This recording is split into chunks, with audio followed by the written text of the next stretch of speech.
what do you think, little one? The Rat-a-tat said with something akin to sympathy.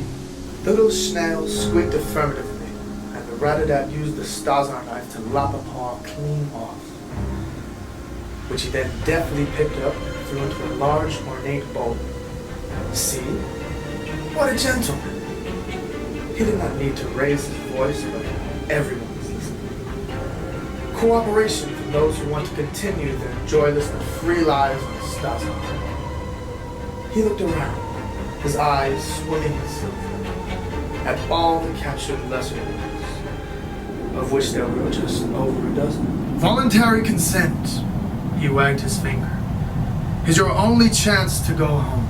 Slap glanced at the snail. You had to hand it to the little tyke. Not a single drop of sacred liquid spilled from her dry eyes as she silently bore her apparition's suffering.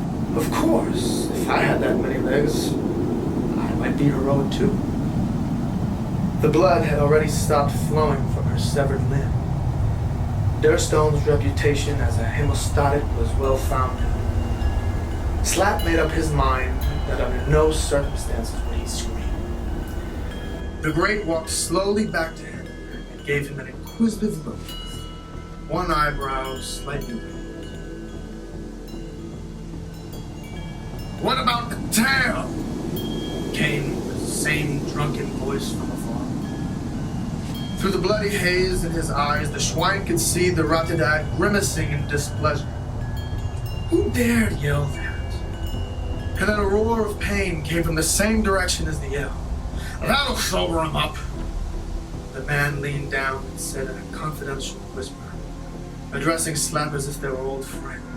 Just then, the Schwein caught the subtle aroma of bitter linden melon, which reminded him of the morning air above the stagnant marshy banks of a tropical river, emanating, it would seem, from the Rat-a-tat himself.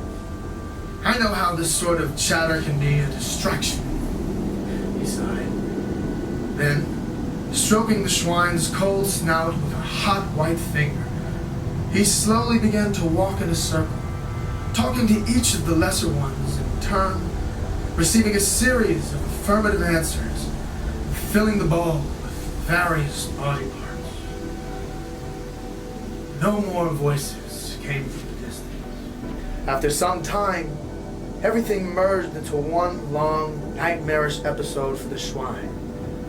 He distinguished a lofty voice come from one member of the lesser species. Somehow, Slap managed to wriggle out without making his head wounds any worse, and saw that there was a conversation taking place between the same terrible Rat-a-tat and an excessively well-fed postman, whose folds of fat were bulging between the ropes of his containment in such a way that he appeared to be wearing a rather oversized fur coat. I'm not giving you anything! The shaggy creature shrieked shrilly. Vile Rat-a-tat! The fat possum literally spat these last two words in the face of the thin man with the mane of emerald hair. He did not so much as flinch, but his spider hands moved all the faster, fiddling with his suit. He turned his Stazar knife thoughtfully, as if examining the possum with his foggy eyes all bathed in melted silver.